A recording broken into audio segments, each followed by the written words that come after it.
You are listening to the Tenets on the Kyle Dempster Studios network.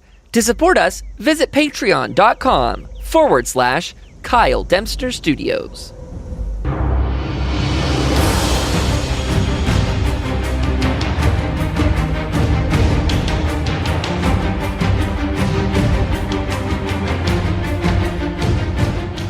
Hello, everybody, and welcome back to the Tenets. My name is Kyle, and I'm joined here by my co-host, Stark. Hello, Stark.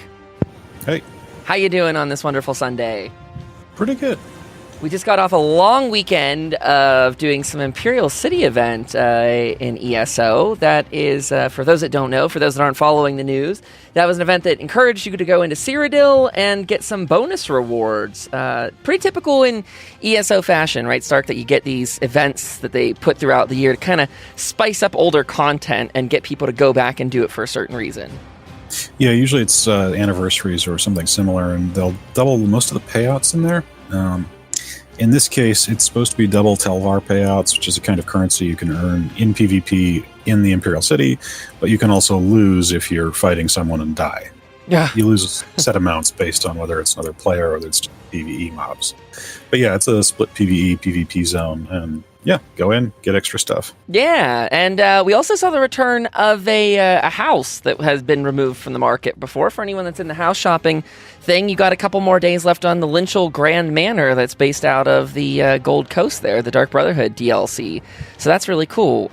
Good changes all around. I like what's going on here, and it looks like we're going to have a packed October between events and just a bunch of new things coming to the marketplace. Last week, we talked for a long time about different race and class combinations. As a reminder, this podcast, at least in the very early episodes here, is going to be geared at helping new players get into Elder Scrolls Online. Like any MMO, there's a lot of content period. But then on top of it, it changes over time. So if you've come back to the game after being absent 3 years, you might have missed something. Mechanics may have changed a smidge. We're here to kind of guide you the best we can in September of 2018, give you the latest information. So like I said, last week we talked class and race combinations. Kind of gave some ideas of what the races do, what the classes can do. Now this week, we're actually going to talk about the different type of gear you can get in the game. Stark and I, before we started this, were talking that in ESO, it's not really the class that chooses your playstyle. It's pretty much the weapons and the armor that you pick up that decide, well, the weapons, armor you pick up and decide to use that will guide your experience throughout the world. So, without further ado, Stark, let's jump into the weapon choices, because we have 6 different ones in here. Naming them off right before we go into detail, we got two-handed, dual-wield. So it's two-handed, space, dual-wield. One-handed and shield. Got bow, destruction staves, and restoration staves. So those are the 6 topics we're going to cover here, and then we'll get into some armor. So, Stark, you want to kick us off with two-handed weapons? Okay, so two-handed weapons are your great swords, your mauls, your battle axes, big hulking weapons you'll slap people around with. Primarily, you're going to be using these for DPS, and that's should be fairly obvious. You've got a large sword, you want to hit somebody with it. For the most part, you're going to be wanting to hit other players with these, though. These excel more in PvP than in PvE. They can deal out a lot of damage quickly, but it's a lot harder to keep a fight going for an extended period with them. On top of that, they do offer multiple options for what your weapons will do. So there's one skill line that covers all of these, and you'll pull out these weapons and use them, and which weapon you've got specifically will affect slightly what it does. Your greatswords will do slightly more damage. Your maces will bypass some of the target's damage resistance. And depending on what you're facing, one or the other of these might be better. And then axes, when you attack somebody, have a chance of applying a bleed debuff on them, so which is it's a DOT. So not only do we have two-handed the category, but we've got different weapon choices, swords, maces, and axes, that each do their own thing within that category. Yeah, and this should be slightly familiar if you've played Skyrim, because that game used this similar breakdown between the different weapon types. I want to say the exact effects were slightly different, but the basic idea was there. You'd have one skill line for this weapon type by the way you wielded it, and then the specific weapon you were using was slightly distinct. Now, I've recently tried two-handed. I think that there's a lot to be said. We'll, kind of talk about this as we go through. But for me personally, two-handed didn't appeal to me. I understand the strengths of this option, but two-handed for me feels very slow in the sense that it is, a lot of charge up and a singular hit versus one of our next topics, which will be dual wielding, which tends to be a little bit more stabby. There are ways to do two-handers that are a little bit faster. Personally, I use Carve and then combo that with Executioner. But yeah, it's generally speaking, it's a larger, slower, more cumbersome weapon, and that actually reflects in how it plays. So you can actually see and experience that. It's also a weapon that when it connects can hit really hard. So when you're dealing with another player and they don't generally have a lot of health, it can be very easy just to wreck someone quickly and then move on with your day. Whereas with dual wield, you're going to have to work a little harder to do that, but it's a lot easier to keep going. That makes sense. And throughout this, one of the things we're going to encourage is that you really pick these weapons up as you go throughout your questing and, throughout your day. Try them out because there's a very different feel in a good way to these different sword and different weapon combinations. They feel really distinct, at least in my opinion. And like I said, right off the bat, two-handed doesn't appeal to me, but dual wield does. And so you kind of mentioned two-handed is considered, now we're not saying this is the hard and fast rule, but it is considered to be the DPS primarily for PvP. Yeah. And then that leaves us with dual wield being a more primary PvE type of DPS. Yep. Well, then let's tackle that one really quickly. Yeah. So with dual wield, the catch is it's a lot harder to get those really heavy hits in. You can heavy attack with it, and that will connect for quite a bit, but in general, the weapon is not going to be, just you're charging up this single hit that will decimate someone. Instead, it's a lot of smaller strikes, and it's got a lot of DOTs that are just built straight into the skill line. It's most of the abilities can apply a bleed or can apply something similar, or they can buff you in some way. So it has that.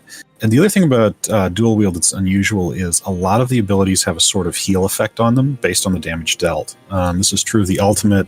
It's true of twin slashes. So one of the first abilities you unlock. It's true of the quick flurry of blows, or at least one of the morphs of it. So you've got all these options where if you go this route, you can actually have it healing you while you're damaging someone. And because of how PvP scales damage in this game, that's a lot more effective in PvE when you're dealing with NPCs rather than dealing with another player. Aha. And you mentioned something else there, Stark, that each weapon has a very distinctive skill line that goes with it. So when you're leveling these up, pardon me, you start at level 1 when you pick up let's say you equip the two-hand weapon. You are level 1 now with two-handed weapons as soon as you go out and swing that baby. And then you're leveling that from 1 to 50 in its own way. And as that skill, or as you level up that skill line for the weapon, you're unlocking different abilities that you can use. Ones that you'll spend skill points to unlock, and they themselves will have morphs, which I think I don't even know if we really talked about that yet on the podcast. About that earlier, but yeah. Yeah, a little bit there, huh?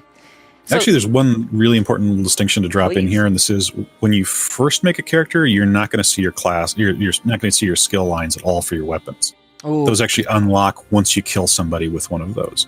So I think with a tutorial, it would default to giving you a two-hander and say, okay, now slap that thing, and then the skill line will unlock.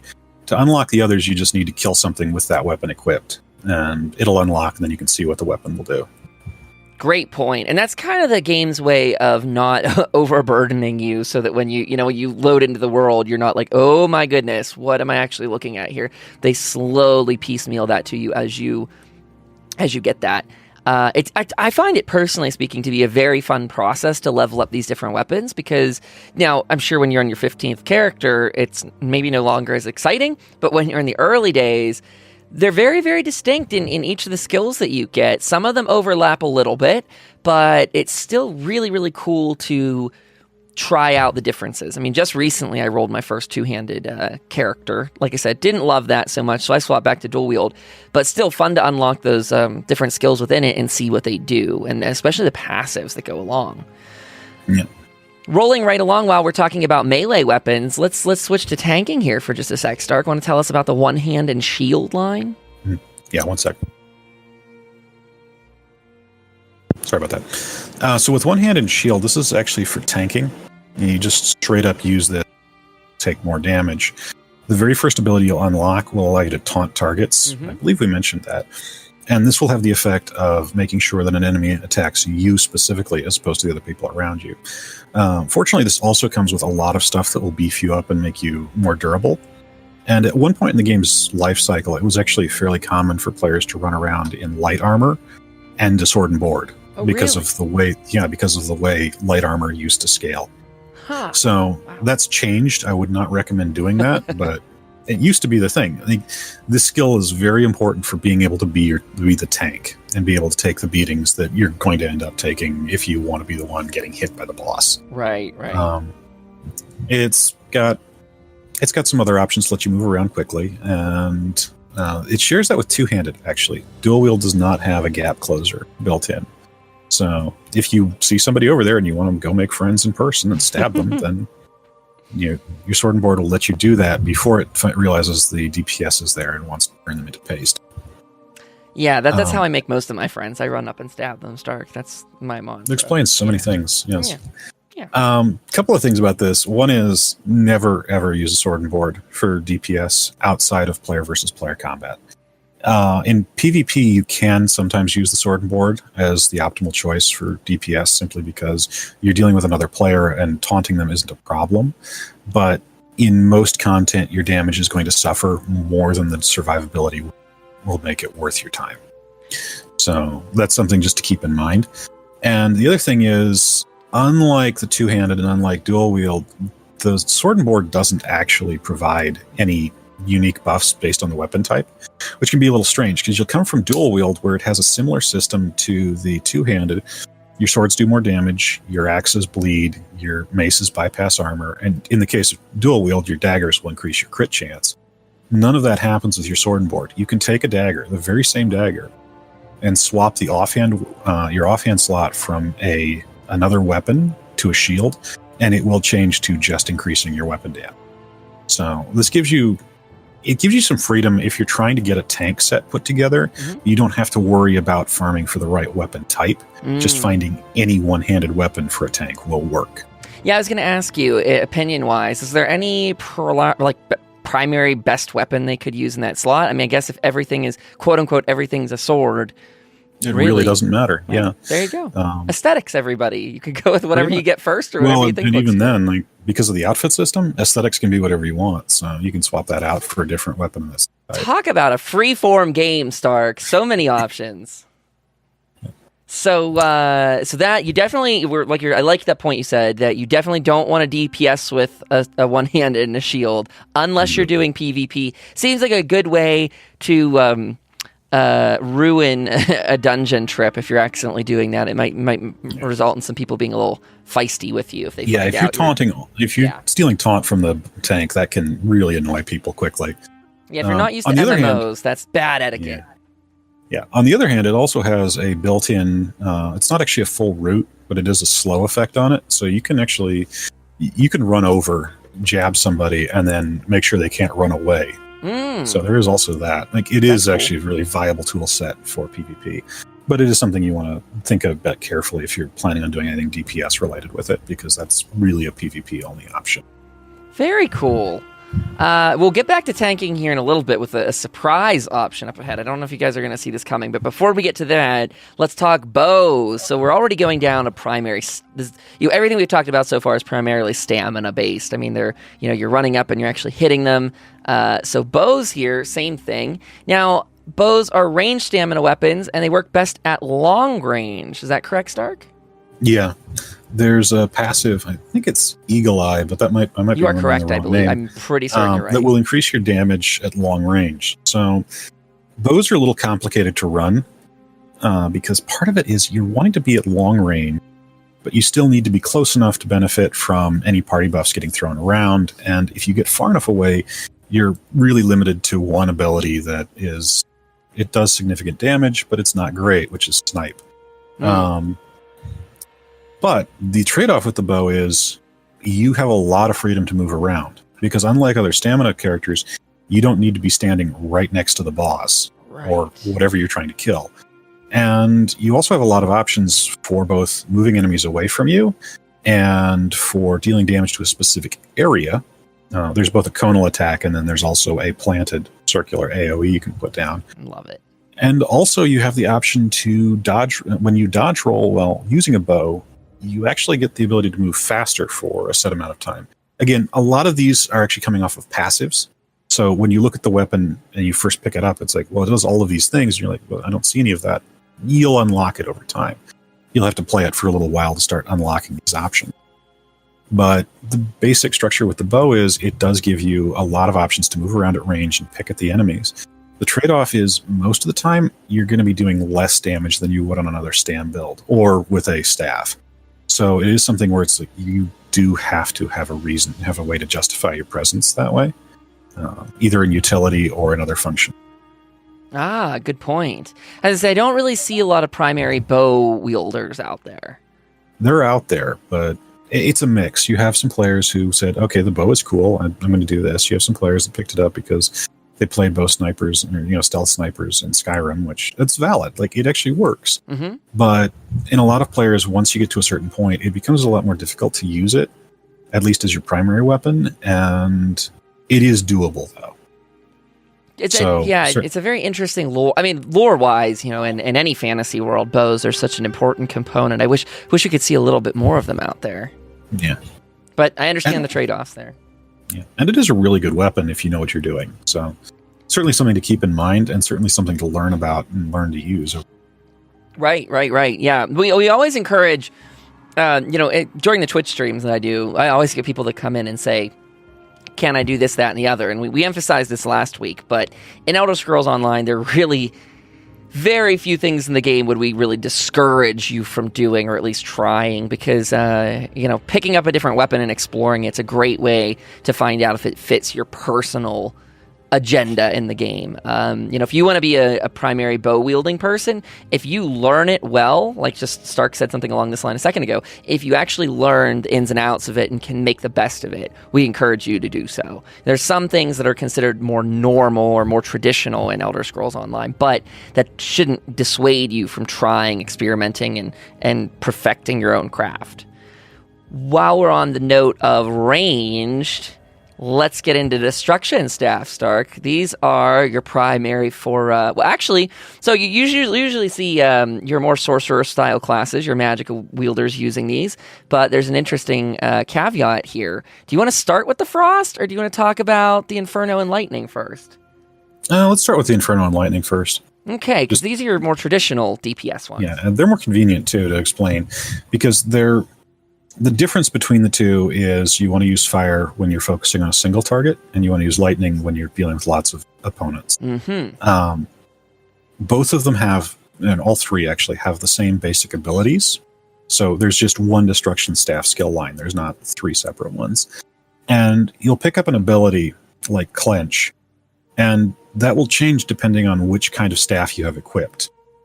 If you have a flame staff, it will do one thing. It'll do the same damage and it'll do some of the same effects, but then it'll have an additional effect attached to it. And if you switch to from an Inferno to a Lightning, that will change. For example, I might be mistaken here, but as I recall with Clench, what it does is if you have Lightning, it'll interrupt and stun. If you have Flame, it'll knock them down. And then if you have Frost, it'll immobilize them. They can't move. And on the surface, this creates this image where it's like you can pick whichever one you want, and they'll all operate independently of one another and just basically provide the same thing. But that's not quite true, because the Frost Staff is very different from the other two. Mm-hmm. What it does is, when you're unlocking passives, so this is where these powers come from, these traits that make them distinct from one another, one of the first things it will do is gain the ability to taunt on a heavy attack. And then simultaneously it will change it so that when you block, it will cost magicka instead of stamina to block. This results in a weapon that is designed at first glance, and for the most part, for tanking. It has uses in PvP, because when you're dealing with an opponent, they can't be taunted. And especially if you're on a magicka build, you're going to have a lot more magicka burn in blocking when you get hit. But it does create a very different situation when you're trying to take this into normal PvE content, because now when you heavy attack, instead of just getting your resources back, you're also going to be drawing the attention of the boss. And as we just mentioned, that can be a very bad thing.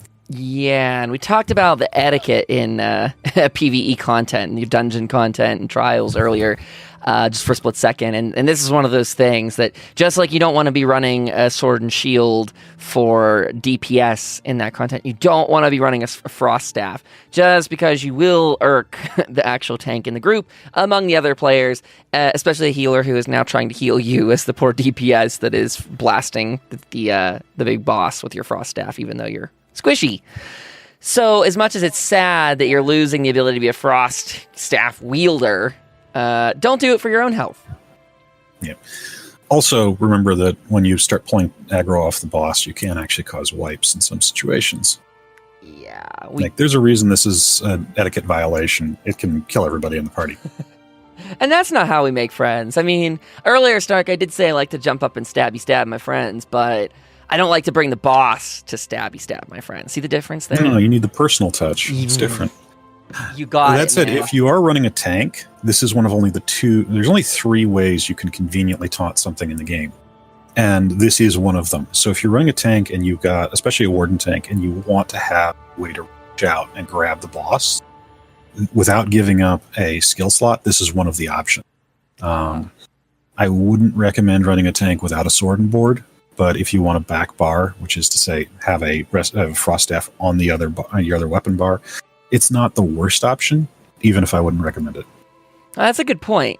That's a very, very good point. And again, something to play with. Now, you did mention that this could be, I mean, you can use this, I think we must have said this off air before we got on, that you can run a frost staff if you so choose in PvP content, right? Not because taunting the enemy. Yeah, because the same functionality there becomes much more useful.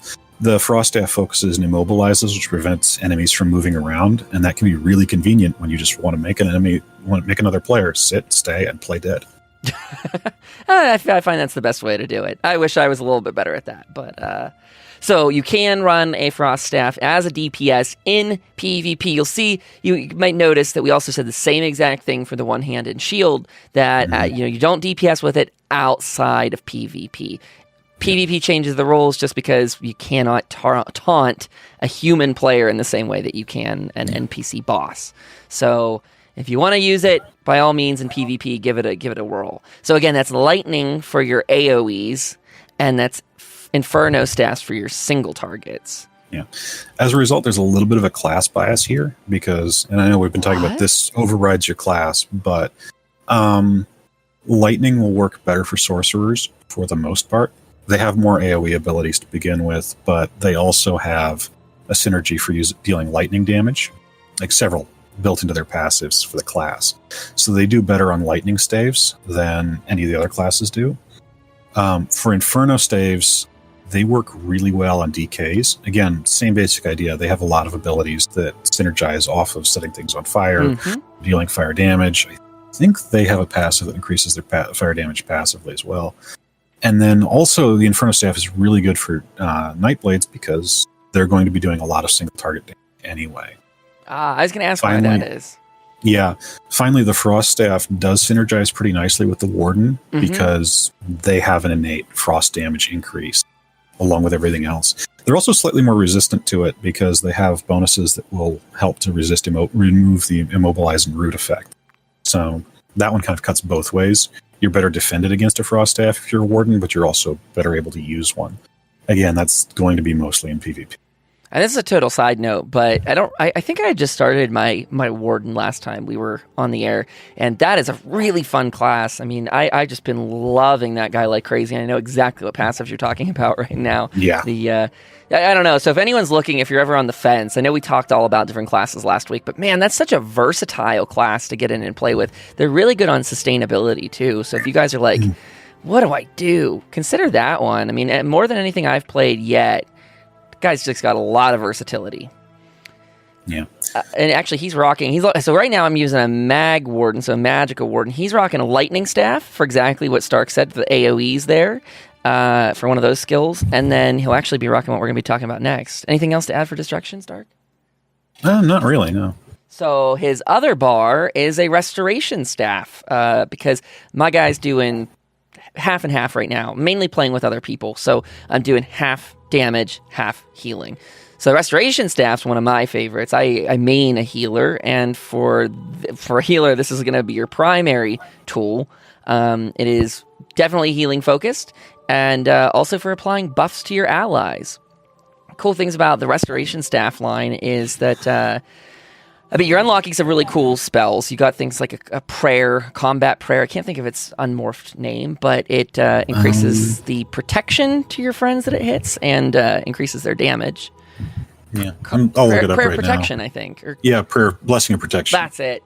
So you're buffing them. For anyone that's used to the traditional style of like healers being able to shield people, you have a shield option in there, as well as a heal over time. You got a big old area heal. It's a very fun line. Some of their passives are cool because you can regenerate more magicka back whenever you do a heavy attack, and that's really key for sustain if you're running low on magicka. What else you got in mind for Restoration Staff, Stark? One thing I would warn against is the ultimate panacea. Like, you're not going to see this until you max out the skill line anyway, but it works very well in PvP. In PvE, it's a little bit underwhelming. So, take that one carefully. I used it for a while on my healer just as I was figuring out what skills to go with, and it is really good as an oh shit button when you're learning to heal, but I think you're right. There's a lot of things. Diminishing returns. Yeah. So basically, I actually even forget what all it does, but it is one. Does it apply a major heal over time? Is that what it is? No, what it does is so the first thing is just going to give you an ally. It's a fairly decent heal over time, but it's a short one. It applies to you and an ally. One of the morphs will cause half of the skill line to just pop off at random, and the other one will give them major force and major protection. So it increases their crit damage and their damage take and reduces their damage taken. Which, they're nice. These are nice buffs, but it's not really worth your ultimate if you're there's a lot more important things than that. Yeah. So, something to mess around with if you want to try it out. I rocked it for a little bit. It was kind of fun, but it's not the best. Also, Stark, while we're here, this is me getting a little bit into the weeds, but do you have any thoughts on the Force Siphon ability that you get from the Resto staff? That's one of the last abilities that focus your staff's power to apply minor lifesteal to an enemy for 20 seconds, healing you and your allies. Do you do that? I've never used that. As far as I know, it's actually useful. It is. But that's not one that I've actually had any. Apparently, it also can apply minor magicka steal. Oh, cool. Yeah. So that's a weird little thing, because it used to be it would just straight up return those resources to you, I think. I know that was the case with a couple of Templar abilities that used to just give your party members resources back. Oh. When Morrowind released, a lot of stuff was changed to reduce overall sustain, because the game had gotten to a point where you could take burst sustain belts into content, and between stuff like the Nightblade Siphon ability, leeching strikes, and the Templar abilities where you just give everybody resources back, it was getting to a point where you could just burst constantly through an entire fight, and sustain wasn't as much of a factor. So that was all toned down severely. That was, I believe, when they added Health Steal, Magicka Steal, and I forget what the Stamina Stealing one is called. Yeah, I don't know that. Those work. They'll get you resources back. They'll get you health back for attacking. You're going to be doing that anyway, so it's not a bad buff. It's just I'm not sure if it's a good buff. Good point. And that's personal experience entirely. And yes, as a reminder for everyone, you're spending your skill points in these, and then once you level up an individual skill, you get it past level 4. So levels 1, 2, 3, and once the bar fills up the 4th time, you can morph it 2 different directions. It's kind of the fork in the road with your skills. You're just going to choose 2 different benefits that are you're choosing from 2 benefits of which way you want to go with it. But we can happily field questions to that sort of stuff in the future for skill spending. Yeah.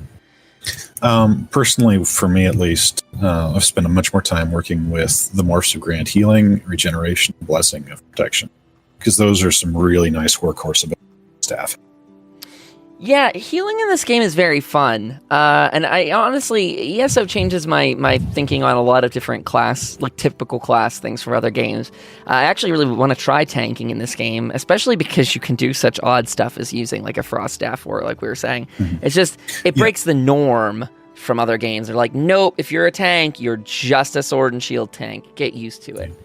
That's actually one of the differences right here, because the resto staff used to be, looking back at like 2014, the resto staff was the de facto back bar choice for a tank. Wow. You would take your resto staff in, and you would switch to that to apply buffs and to assist your healing if you needed it, but straight up to apply buffs. Wow. And that's changed because the staff has changed, but you still will see tanks running a resto staff as their back bar option because, like you pointed out, you can get magicka back from it. You can get other resources back from it. I think Healing Springs is the one that actually provides magicka for each friendly target healed. Correct. And that can help. You drop this stuff down there, and then it can help provide resources you need to do your tank things. So this is kind of a moment where I would like to re-emphasize. I think we mentioned this last week for a bit. But the idea, and maybe we didn't, I don't remember if we got into this into any sort of detail. But again, experiment with these skills. Try them out. See what you like. Because guides online will tell you to go a certain way. But I got to say, I've been running this Warden guy without using any guides, without any reference. And I'm sure, if I were to actually look at his actual damage output, it's not stellar. But I'm actually having fun figuring out what works in what way instead of just taking someone online saying, do this, that, or the other. And a point that Starke and I have commiserated on in the past is when someone makes a guide, they are making it for their own play style. And if you're not there yet, you actually might be detrimental to you. The things that they might be telling you to do in that guide, if you're not comfortable with that mechanic yet, can hurt you. So really explore, put things together on your own, see what you like, and kind of where that nets you out. That's I think some of the glory about this game overall. We get a lot of questions about that specifically. Should I follow this person's advice? Well, yes, but also explore. Yeah. One example of this, and this is somebody I actually deeply respect. Alcast is a really great guy, and he's a fantastic player. He's also fairly careful to provide you with, this is what you should use when you're starting out and learning a build, and then this is the more advanced stuff. I see a lot of players that look at that and think, oh, this is the gear I use until I can get the gear that's at the advanced end of the spectrum. And that's really not true. And this is, in a lot of cases, you're looking at trying to learn how to play the build as you're progressing through. And for some people who post their builds online, like if you asked me to post my builds, I can show you what I'm running. I can show you some of the thought process that led to their creation, but you're not going to be able to actually use it because it's built around a play style rather than it just being, oh, hey, here's a thing. So it's important when you're looking at guides like that to see if there's an introduction to this is how you learn the play style for this build and see if that fits, rather than just going, oh, I can get all the pieces I need to finish this out, because it's not just a gear progression issue. Yeah, I know. I think you're completely right with that one, Starke. I actually heard this weekend, too. I know we need to talk about some armor choices, too. But I heard someone came into Twitch and said, hey, I heard that we can't, or that the end game, I'm sorry. They came in and immediately said, I heard that this game doesn't start until I hit level 50. Is that right? That I'm not doing anything of value until level 50? And I said, hold on, wait, no, stop. That's way off base. This game lets you explore and do all your things, play with many different concepts of the game, from dungeons and everything in between, from almost minute one of rolling that character. We've talked about there's tiny limitations, and I'm pretty sure we talked about that in our first episode. But really, it's a journey, not the destination sort of game. I mean, it's your choice of what speed you want to get to a destination, but nothing wrong with taking the time to smell the roses and just enjoy it as you go through, because this game's so beautiful. There's so much great content in it. But we are encouraging you here to pick up different weapons and play with them. See what you like, see what you don't. It might influence you to go back and create a different character. That's what happened to me. That warden, my magicka warden, is an offshoot of me trying a stamina warden first and saying, crap, these abilities are so great in two different directions. I want one of each. And I'm sure, Stark, you can tell me if I'm wrong, you have probably a bunch of different characters that are split in different directions. I have 3 of every class. I knew it. Yeah. The one I don't have any alternate versions of is the Nightblade. I keep trying to make new ones, and then it's like, yep, it's another Standblade. See, there that you happened. But that's awesome. That's so cool that, like, so again, don't worry about rushing it to the end. That's my advice. If you're still on the fence about picking a class, it took me 3 tries before I found a character that I actually wanted to level beyond level 10. You know, and maybe I probably should have stuck with all of them a little bit longer, but truth be told, I was just looking to feel what felt right. I rolled a Sorcerer, and I didn't love him at first. Rolled a Templar. I kind of like him, but I kind of want to try Nightblade. Then I was like, oh, Nightblade. There we go. Yeah. Took him all to 50. So something that's worth mentioning, though, on this subject, because of the way ESO is structured, you don't really start to feel the difference between the classes until you get further in. So good point. There is a reason to spend some time with it and actually look carefully and say, well, will this work for what I want to do? And just, again, you do need to feel it out, but understand that it will actually change how it feels and get more unique as you go further. If you're looking at a class and going, this doesn't have much flavor to it, it'll get there. Yeah, and that's why I'm so excited to go back and finish out on some of those people I started. Like, I'm still at the point in my playthrough where sorcerers aren't standing out to me. I'm just like, I know I want to eventually, but I'm like, okay, their flavor hasn't hit me yet, and I'm just not there. But eventually, I'm sure I will. I'm like, there's already things I'm excited about to do with it. But again... Oh, yeah, there's some really fun stuff you can do with Sorks that you just cannot duplicate on other classes. Speaking about Sorks... Let's tie that right into our next topic, Stark. Armor. Okay. What type of armor would a Sork use? And it depends on the Sork. This is one of the ones where it's like, I've got one in each. So there you go. Okay. So we have 3 different armor choices, right? Yeah, we do. And this is actually going to run right up against the thing where we're like, just grab whatever and feel it out. We're about to tell you one time when you do not want to do that. So you have 3 types of armor in the game: light, medium, and heavy. Light is primarily your mage type gear. Mm-hmm. It's your robes, it's your cloth, fabric, stuff like that. If you're using staves, you want to wear this stuff. And the reason is because your magicka weapons scale based on your max magicka and scale based on your spell damage. And your light armor will build into making characters that use this. So you can run with light armor, and you can be your mage type that you want. Now, this isn't the only time you'll use staves, because we just talked about tanks earlier, but primarily you're going to want to use your staves with that. And you're probably not going to want to use a stave with medium armor. You're also probably not going to want to run a sword and board today with light armor, or a bow, or either a two-hander or dual wield, because those are all building off your stamina and your max stamina and your weapon damage. And you won't get any benefit from that from your light armor choice. That makes sense. So, primary function for light armor, it's also really efficient for casting. If you're running a light armor build, you're going to be able to throw a lot of magic around. Sustain is this thing you'll learn as you're playing, and it'll get harder as you're playing because you're going to be burning through your resources faster. But light armor, especially as you get higher in levels, is a lot more efficient about this. It's also got a built-in shield, so even if you didn't get a damage shield from your class, you can get it from your light armor. Really nice. Yeah. The passives are really, really cool. Like, I just pulled them up online. It's fun. I like the way that they did this whole thing, that you're not just equipping armor, but you're actually investing in your armor. And I shouldn't say the specific type of... Sorry, not talking each individual piece of gear that you pick up, but you're investing in a classification of armor. So passives read something like this. For light armor, your first one reduces magicka cost of spells by a percentage. Second is your magicka recovery goes up by a certain percentage. Third one, you get a spell resistance for each piece of light armor you're wearing. And I think, is this the last one? No? Okay, 2 more. And one increases your spell critical rating, so now you're getting actual damage boost from it there. And finally, spell penetration. So really, as you invest in your armor, you are reaping better benefits, which makes the whole leveling process feel really, really fun. There's 2 really interesting things about armor, quickly. Mm-hmm. One of them is, like, the first one you listed off is reduced spell cost. Yeah. That's actually not just a percentage. It's percentage per piece of light armor equipped. Good call. So there is a situation with this game where you'll sometimes want to wear some pieces of one armor weight and some pieces of another. Usually you're going to be splitting with either light or medium and heavy. You don't usually want to mix light and medium together. But the way it's set up, you get benefit for each piece slotted if you've got the passives purchased.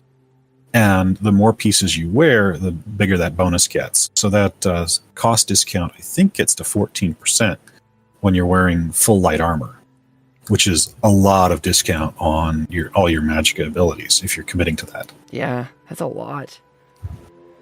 Now, there is in the armor tree, Stark, and I don't mean to get too in the weeds with this, but there is an active spell that you can use that you can invest a skill point in each of the armor trees. Yeah. So, for example, looking at light still, you get annulment, and this requires 5 pieces of light armor to be equipped.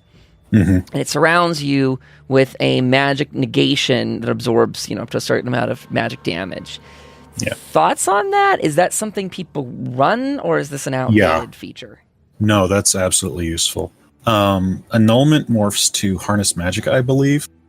Yep. You're the one that's actually got the thing in front of you. Yeah, okay. That is absolutely critical for a lot of Magicka builds outside of sorcerers. Because that's a fairly substantial damage shield that can be the difference between eating the dirt and winning. So that morph absorbs Magicka based on the number of light armor pieces you have equipped. I see. Yep. And then let's see, medium armor gets evasion, so you can shroud yourself in a mist to gain major evasion, which increases your dodge chance. This is an ability that the Nightblades get naturally. They have blur, so it costs Magicka. It's the same benefit, though. And everybody else has to get it through medium armor. The reason those require you to have 5 pieces slotted is because in PvP, people were running evasion on heavy armor builds. It was miserable to deal with. Because they'd slot that, and then they would be impossible to kill. Yeah, I can't hit you, and when I do, you have a bunch of heavy armor on. Yeah. Ouch. Heavy armor gives you immovable, which will... Well, the big thing about it is it will prevent you from getting knocked around or moved against your will. And I think there's a resist buff also on that. But I don't remember offhand. Let's see. Yes, you gain major resolve and major warding, so it increases your physical resistance and spell resistance. Yep. So that one actually lets tanks cheese and revive people in some situations where you normally can't. I don't know if you've run White Gold Tower on any difficulty yet, but yes. When you're running that, you're going to get knocked around a lot by the environment. And this is not unique to that situation. There's a number of cases where it's like a boss or an enemy will throw something at you and it'll stagger you or it'll knock you around. Right. You activate that, then you start rezzing, and if you're hit by one of these attacks while you're rezzing, you don't move. You just stand there and the res continues. So it has a very specific use, and it can be very useful. That makes me think we should talk dungeon etiquette at some point in the future. Who rezzes Probably when, should. how to do this, that, and the other. Just best practices. We'll think about that for an upcoming episode here and kind of give some of those ideas. Yep. So sorry, anyway. I feel like I really derailed us by bringing up these skill points, but that's something interesting. But they're useful, and it's important to know about those because you'll see them and you'll be like, what do I do with this? They're useful, but they're all selectively useful except for Harness Magicka. If you're running a Magicka build and you're not a Sork, you want that. Interesting. Anyway, now I want so we've got medium. Yes. And this is going to be your leather armor, so you'll wear this if you're playing a thief type or an assassin type character. Basically, any kind of stamina DPS, you'll probably want to be running medium. It increases your recovery rates, it increases your weapon crit, increases your weapon damage. This is something you don't get from your light armor for spell damage. That doesn't get increased. Instead, with that, you actually get spell penetration, which bypasses enemy resistance. This boosts your straight up damage. It's not exactly that one or the other is better. It's just you have targets to hit on penetration before it stops being valuable, whereas you can always use extra damage. It also is the primary method for sneaking completely across the board. If you want to play a character that's stealthy, and that is absolutely viable in this game for most non-group content, you really do want the ability to sneak around. That's medium armor. It'll make you harder to detect. It'll shrink the size of your detection radius around you, while you're sneaking, and it will also reduce the cost of sneaking because there's a stamina cost for each, I think it's distance traveled in stealth, and that will reduce that. It is possible by stacking a couple of buffs together from different sources to actually reduce your stealth cost to 0. Wow. Yeah, I could see that. There's some other things out there in the game I've noticed. Pretty cool. Yeah. And, but that's the short version of medium armor. If you're doing stam DPS, you really want this. That leaves us with our last one, which is heavy armor. So heavy armor is a little more complicated because it does a couple of things. One is it just makes you harder to kill. It's going to give you the best protection in the game, and the skill line will boost that even further. If you're wanting to play a tank, you need heavy armor, straight up. It's very useful. You want this. It will keep you alive. It also increases your max health. It increases your health recovery for what that's worth. It increases your healing received. So there's a sort of pattern here, right? Yeah. And then it also does something else that's really interesting and affects how tanks work in this game. It gives you resources back. When you heavy attack, you get resources back normally. Heavy armor increases the resource return from that. Heavy armor gives you a little bit of resources back whenever you're hit by something. So you take a hit, and it'll give you a little bit of resource. It's about 200 per piece equipped when you're finally maxed out. And that doesn't sound like a lot, but it's significant over the course of a fight when you're the tank. And the reason is, most of the time we're talking about either stamina or magicka, and I haven't specified that at all with tanks, because you're probably going to be using both pools. Most of the classes that have tanking abilities are going to cost magicka cast, and at the same time, when you're blocking, except on an ice staff, you're going to be costing stamina to take the hits. So, and this is in addition to using stuff like the sword and board abilities that are also stamina based. So you can burn through both resource pools.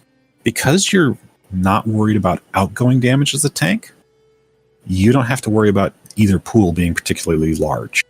So you can alternate between them and actually get more value that way, in a way you don't see as DPS, where you're more concerned about how much damage you're actually dealing. And you see a lot of buffs that are, like, we're talking about major and minor buffs here. Stuff like your resistance is being increased by a certain amount, or stuff like the lifesteal one earlier that is just, it's a fixed amount based on you apply this buff, and then every time someone light attacks, that amount's refunded to them. This really benefits for tanks, because if they're the ones casting those, it doesn't matter what their stats are. Wow, just so long as they can cast it. The other use for heavy armor is for PvP. And this is, like, I've been calling it PvP DPS, but PvP really can get into weird hybrid play. You'll see healers in PvP running heavy armor because it makes them harder to kill, and because other players will want to snuff the healer. You'll see DPS running heavy armor in PvP because they're trying to do damage to the target, but that means they need to stay alive long enough. Yep. And yeah. So on the whole, heavy armor is a really great option for PvP. It's not the only answer, but if you're expecting to get into heavy combat and just be right there in the middle of the fray, heavy armor is really advantageous. In PvE, when you're dealing with dungeons or when you're dealing with other content, it's really advantageous for the tank. And a lot of players, if they can, will throw a piece of heavy armor into the mix just to get the additional resistances and get some hint of the bonuses that you get as a tank. Sure. Without sacrificing all of the stuff they get from their normal armor. Well, that makes a ton of sense, yeah. And in a few... Well, I guess we could hesitate to mention this now, but there is a passive you will pick up eventually, part of a guild tree, that gives you a synergy for running a piece of each. Is that how it's from the Undaunted? Yeah, the Undaunted... Actually, the Undaunted have two that are relevant for this. So they've got one that's called Conditioning, which will give you an additional... it's first plus 1%, and then it becomes plus 2%. Bonus to all three of your stats for each piece equipped. So you'll sometimes see people telling you run 5-1-1, like run 5 pieces of your primary armor type, and then run 1 piece of each of the others. And the reason for this is you're going to try to get to the point where you can get the passives for all three, the ones that work with a single piece equipped. And you need 5 pieces for some of your armor's functionality to work. Sure. For example, like with the heavy armor, we mentioned that it increases your healing received. That only works if you're wearing 5 pieces of it. it doesn't scale to the number of pieces worn. It just says straight up, you need 5 pieces or this buff doesn't activate. So for a lot of players, what you end up doing is you'll either run 5 pieces of your primary and 2 pieces of another, or you'll run 5-1-1. And if you're running 5-1-1, you get plus 6% to all 3 your stat pool from this buff, or from this passive. It's really useful. The other one from Undaunted will actually give you resources back and health back on every time you activate a synergy. You're going to unlock it along the way anyway, and it also really helps in group content, really helps for the tank, really helps for everybody. Because it's just, if you see that X pop up, you can mash it and get some stuff back. Yeah, that's some pretty cool stuff. And I think one thing that'll be helpful for everyone too is, like Stark just mentioned, there's the benefits to wearing, some of the heavy armor here I'm looking at. It says, 1 or more pieces equipped and you get these passives. And then, like you said, there's a 5 or more. So in the show notes below, we will have it linked. There's the Elder Scrolls Online wiki has a great breakdown of the 3 different armor types. The weapons page for the content we talked about earlier is a little... it's fine. It gives basically what we said, but it's not as easy and straightforward. But anyway, both of these things will help when you kind of look at it and actually see, and you can start plotting that stuff out.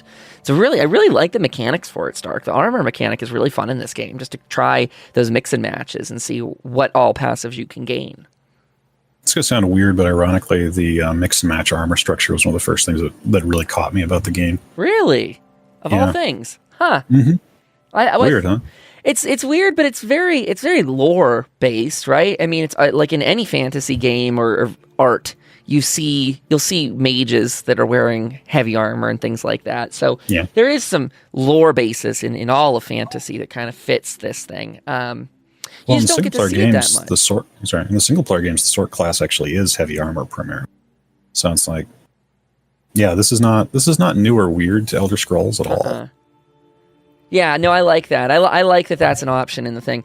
I don't know. I think I used to rock back in like Oblivion or something, way throwback, but I think I used to have like a heavy armored mage going around in that game just because it was, I think you lost some little spell damage or something for wearing it, but it was still... No, you took a minor penalty for it, but it was entirely worth it because you soak up all these hits. Well, hey, honestly, Stark, if I were going to be a mage out in the field, I think I would want some heavy armor on. You'd want some armor. You would not want to go out there in a t-shirt. Yeah. Sorry, this is my bathrobe. I'm just wearing this out for the moment. I'm just working on leveling my bathrobe right now. Please, if you just try not to stab me. Yeah. Well, everyone, there you go. You can work on your bathrobe this upcoming week. That's your homework. Let us know how your bathrobe works out. We're getting a little bit low on time here. Actually, quite a bit low. We talked for a while about this, but I hope it was really good information. One thing we wanted to talk about from last week, and we didn't get the chance, this can be the real homework, is the skill advisor. This is something I really didn't know the capabilities of this thing until Stark told me one time when we were on Twitch. So if you open up, I think it's when you press K when you're doing it on PC, you're opening up K on PC. You bring up the skill advisor. I don't remember how to do it through the console UI, unfortunately. Sorry, console players. It's in it pops up on screen when you go into your skill menu. Yeah. So when you're in the screen, it lets you put points into your crafting or your weapons or your whatever. On the left side of the screen, you'll see a little box. It'll show skills and some passives and things in there, and you can scroll through it. Now, that is telling you for a very basic character, hey, you've rolled a Nightblade. These are the skills we suggest you put some points into. However, what Stark told me that I had no idea was a thing until this point is I believe there's a little cog up there, and you can actually change and tell the skill advisor what you plan to do with your class. And this is a good idea if you really don't know what you want to do with your class yet. You can kind of look through some of the pre-suggested things, because it'll say, are you looking to be a more support role? Are you trying to take this guy as a tank? Are you looking for stam DPS, magic DPS? And then it'll adjust its things accordingly. Now, Stark, there's also some downsides to this. Is that right? Yeah, it's not perfect. It also, because of the way it defaults, it will sort of give you a flavor, sort of a flavor focus to start with, where it'll just sort of let you sample across what you're doing with your class. But yeah, there are some limitations, because once you know what you're doing, it will definitely suggest stuff, and you're like, no, that's not the ability I need. I'm trying to do. It's not going to give you perfect endgame builds. For one thing, it's just going to be what you buy for your skill list, but it is an excellent place to start. And if you're thinking about, I want to take this class and tank with it, or I want to take this class and learn how to PS on it, it will give you some really good ideas on where to start looking. And that's the key, really, is, to get in there and feel that out. See what you're liking, what you're not. Try different things. I mean, I'm a broken record, but really, try stuff. It is trying, and it's exploring, because I'm speaking just right off the heart from recent experience that I did it. I took a Templar and I did a very cookie cutter, because just with everything that was going on in life at the time, I was like, I really want to be questing with this guy, but I don't have the time at the moment to explore myself. And ditching the guide for my warden, like just going straight off just whatever. I'm like, that skill point sounds cool, has been a lot more fun. Yeah. So use the skill advisor to kind of guide you there too. I think that's a great point in saying that it's not infallible. It will tell you some things that might seem silly when you're a veteran player. But, if you're trying to decide, well, damn, these two skills both sound cool. Skill advisor is saying this one's actually going to be more helpful for me. Then try that one first. Can't hurt. Can always unspec or respec. Yeah. Actually, worth remembering, you do get, this is related, there's a level up advisor that will give you rewards as you're leveling through the game. One of the things it will give you, I think it's at 49 or 50, is it'll just straight up give you respec scrolls for both your attributes and your skill points. So if you get to the end, like you get to level cap and you realize, wait, I've made these mistakes and I don't want to pay the gold to respec, you can just do it for free then. Yeah. So learn as you're going and then fix it later.